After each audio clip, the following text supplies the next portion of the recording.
जय हिंद aspirants. I Ruby Thakur welcome you to SSB crack exams channel. So आज हम बात करने आए हैं एक नए टॉपिक पर and that is related to Ukraine and Russia का war.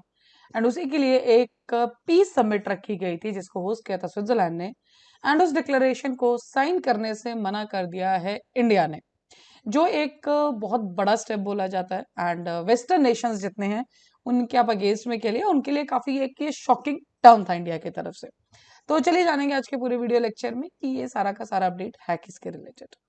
So yes we are talking about the joint coming, जो कि बात की जाए तो यस यूक्रेन ने इसके ऊपर बात की थी एक पीस समिट। बिकॉज हम सब जानते हैं कि ये जो यूक्रेन वॉर है, रशिया यूक्रेन जो वॉर है, ये आज नहीं है, अराउंड 2 साल इस सारी चीजों को हो चुके हैं। अब उसी पर्टिकुलर चीज के लिए पीस समिट एक ऑर्गेनाइज किया गया था। एंड जो यूक्रेन के जेलेंस्की द्वारा रिक्वेस्ट की गई थी स्विट्जरलैंड से, बिकॉज अगर आप देखेंगे आज वर्ल्ड वॉर 1 में, कोल्ड वॉर, सब में स्विट्जरलैंड हमेशा से न्यूट्रल रहा है। तो इस बार भी स्विट्जरलैंड को ही कहा गया था इसे होस्ट करने के लिए, एंड स्विट्जरलैंड ने होस्ट भी किया। And that was all related to कि सारी कंट्रीज का एक सपोर्ट हो, एक डिक्लेरेशन साइन किया जाए या सबमिट किया जाए, ताकि जो रशिया है, जो भी सीज फायर है, नॉर्मल जो भी अटैक कर रहा है, जो भी हर एक चीज को रोक दिया जाए और इस वॉर कंडीशन को भी फाइनली एक फुल स्टॉप लगाया जाए। लेकिन यहाँ पे हुआ क्या कि सबसे पहले अगर बात करें इंडिया की, जो आज के टाइम में बहुत इंपॉर्टेंट है, बिकॉज चाइना है, इंडिया है, रशिया, ये सारी कुछ एक इंपॉर्टेंट कंट्रीज है। नन तो हम बात करेंगे रशिया और चाइना का क्या स्टैंड था, लेकिन इंडिया ने बिल्कुल मना ही कर दिया। अब इसमें स्टेटमेंट क्या आई है इंडिया की, इसके ऊपर हम आगे बात करेंगे। सो अभी आप देख रहे हैं तो Saudi Arabia, India, south Africa, Thailand, Indonesia, Mexico, UAE, so these were the countries जिन्होंने पार्टिसिपेट किया है एंड साइन नहीं किया है। अब ये जो समिट थी 15 और 16 जून को, कल संडे इसको खत्म किया गया है, स्विट्जरलैंड ने इसको होस्ट किया था। अराउंड अगर पार्टिसिपेशन देखा जाए तो 93 डेलीगेशन थे इसके अंदर जिन्होंने पार्टिसिपेट किया है। एंड जो मैक्सिमम जिसमें पार्टिसिपेंट्स थे that were from the Europe and the western powers. Because आप सब जानते हैं रशिया अपने आप में एक बहुत स्ट्रॉन्ग इकोनॉमी है। एंड जब बात आती है यूएस हो गया, कनाडा हो गया, ये सब जो है एक प्रेशर कंडीशन जो कि यूएस के सॉरी रशिया के ऊपर डाल रहे थे। इवन बहुत सारी ऐसी स्टेटमेंट्स आई जैसे लग रहा था कि रशिया को धमकी दी जा रही हो, बट नॉर्मली लगा ये था कि सक्सेसफुली इस डिक्लेरेशन को साइन कर दिया जाएगा, पीस समिट को साइन कर दिया जाएगा, बट ऐसा हुआ नहीं। अगर आप यहाँ पे देखेंगे कि कौन कौन लोग आए थे, तो ये से यूएस से आए थे vice president Kamala Harris, French president Emmanuel Macron खुद आए थे, British prime minister Rishi Sunak आए थे, Canadian prime minister Justin Trudeau, German chancellor Olaf Scholz आए थे। अब यहाँ पे यही उम्मीद एक और की जा रही थी कि इंडिया की तरफ से भी प्राइम मिनिस्टर मोदी जी हैं, या मोदी जी नहीं आते तो कम से कम एस जयशंकर जी पहुंचे, एक हाई डेलीगेशन मीटिंग।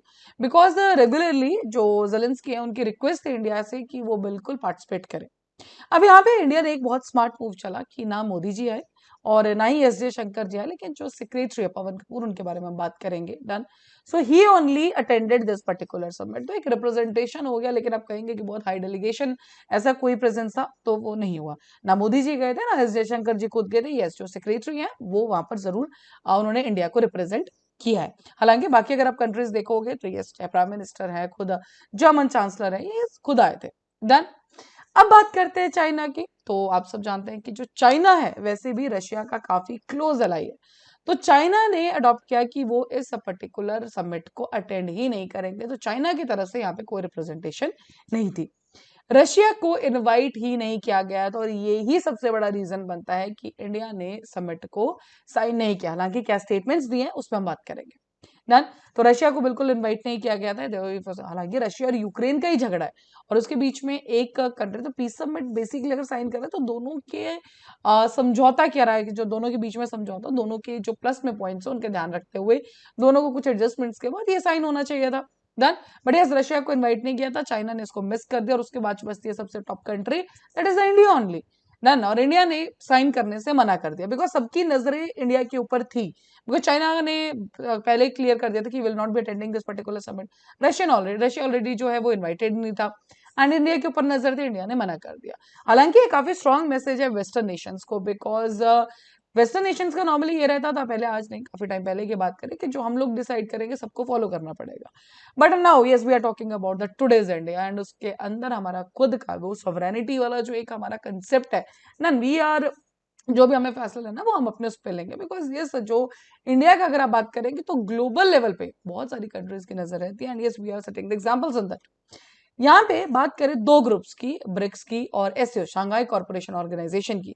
तो ब्रिक्स का आपको पता है, it's Brazil, Russia, India, China, south Africa and Egypt, Ethiopia, UAE, Iran latest entries है। शंघाई कॉर्पोरेशन की बात करें तो Russia, Pakistan, China, India, Iran, Uzbekistan, Tajikistan, Kyrgyzstan and Kazakhstan. सिर्फ भारत ही ऐसी कंट्री है जिसने मिनिस्ट्रियल लेवल का एक डेलीगेशन यहाँ पे भेजा था, बाकी और कहीं से, हालांकि ब्राजील से जरूर एक ऑब्जर्वर उसमें आए थे, डन ऑब्जर्वर उस पे, बट अगर क्लियरली आप डेलीगेशन बोले तो ये सिर्फ भारत ने भेजा था। हालांकि समिट जब चल रहा था, जैसे कि मैंने 15-16 जून की आपसे बात की, उससे पहले जो पुतिन जी है, रशिया के जो प्रेसिडेंट है, उन्होंने भी एक 4 कंडीशंस उन्होंने लॉन्च निकाली थी कि यस, अगर आपको चाहिए कि हम पीस समिट रखें, हम इमिडिएटली सब कुछ चीजें रोक दें, तो आपको कुछ चीजें ये अडॉप्ट करनी पड़ेगी। हालांकि क्वाइट ऑब्वियस था कि यूक्रेन ने मना ही किया होगा। तो सबसे पहले थे कुछ ऐसे टेरिटरीज जहां पे रशिया भी है और यूक्रेन भी वहां पहुंच चुका है, तो वहां पे उनका कहना ये था कि आप वो जो टेरिटरीज है, आप अपने ट्रूप्स को वहां से विद्रॉ कर लीजिए। पहली जो रशिया की मांग थी। दूसरी मांग इनकी थी कि जो आप नाटो ज्वाइन करने का सोच रहे हैं, आप उसको थोड़ा सा रोक दीजिए, don't do this particular thing. And 4 जो पर्टिकुलर जगह की मैं आपसे बात कर रही हूँ जहाँ पे यूक्रेन को कहा गया कि आप अपने ट्रूप्स को वापस कर ले, 4 जगह थी, ठीक है। तो yes sir, that were already, हम काफी बार इसको डिस्कस भी कर चुके हैं। यूक्रेन ने ऑफ कोर्स इसको रिजेक्ट किया ही था। अब इसके ऊपर बात आती है इंडिया के स्टैंड की। अब इंडिया का इसमें यहाँ पे कहना है, अगर आप क्लियरली जो स्टेटमेंट देखें जो वहां पे पवन कपूर जी ने दी, जो कि सेक्रेटरी है, फॉर्मर एम्बेसडर टू रशिया है, नॉन इंडियन रिप्रेजेंटेटिव जो वहां पे थे, उनका कहना ये है कि हमारे हिसाब से only those options acceptables to both parties. अगर हम एक पीस समिट की तरफ जा रहे हैं, हम शांति की तरफ जा रहे हैं, तो सिर्फ शांति तभी आप बना सकते हैं कि हम वो ऑप्शंस को एक्सेप्ट करें जो दोनों कंट्रीज एक्सेप्ट करें इमीडिएटली। जो अगर नॉर्मली अल्टीमेटली वॉर किसके बीच में है, रशिया और यूक्रेन के बीच में। तो विदाउट एनी एसोसिएशन, अगर आप दोनों को सामने एक टेबल पे नहीं रखेंगे, दोनों को आप सामने नहीं बुलाएंगे, एक पार्टिसिपेट ही नहीं कर रहा है, आपने उसको बुलाया ही नहीं है, तो आप कैसे किसी पर्टिकुलर एक फैसले पे पहुंच सकते हैं। इसीलिए इंडिया ने क्लियरली मना कर दिया कि हम ना इस पीस समिट को साइन करते हैं, या कोई भी ऐसा डॉक्यूमेंट जो इस पर्टिकुलर यूक्रेन पीस समिट से समझौता करता है, इंडिया उस पर साइन नहीं करेगा, इंडिया पे उसका कोई भी स्टैंड नहीं रहेगा।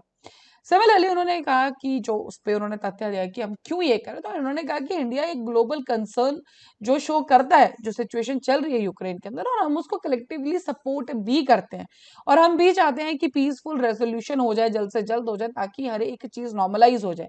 लेकिन उससे पहले हमारी जो मांग है कि जितने भी स्टेक होल्डर्स है, जो भी इस पर्टिकुलर वॉर लाइक चीज से एसोसिएटेड है, और जो सबसे प्राइम उस पर बात करें, so that is the Russia and Ukraine only. तो उन दोनों को प्रैक्टिकली एंगेज किया जाए, सामने रखा जाए, दोनों पार्टीज का कॉन्फ्लिक्ट सुना जाए, एंड उसके बाद किसी फाइनल जो फैसले पे आया जाए। And this is the reason कि इंडिया ने मना कर दिया, we are not going to sign this with community. अब ये तो ऑब्वियस था कि यस, रशिया जरूर इस पे बहुत ज्यादा खुश होता, यस, बिकॉज रशिया ने, अब कह सकते हो कि जो वहां पे मिस जो वहां पे प्रेजेंट नहीं थे, we are talking about the day, जैसे कि मैंने आपको बताया कि सब जैसे चाइना ने मिस कर दिया, तो सबसे पहले नजर अब इंडिया पे ही थी कि इंडिया क्या स्टेप लेगा। हालांकि उन्होंने पार्टिसिपेट किया, जिसके अंदर भी काफी स्मार्ट मूव उन्होंने लिया।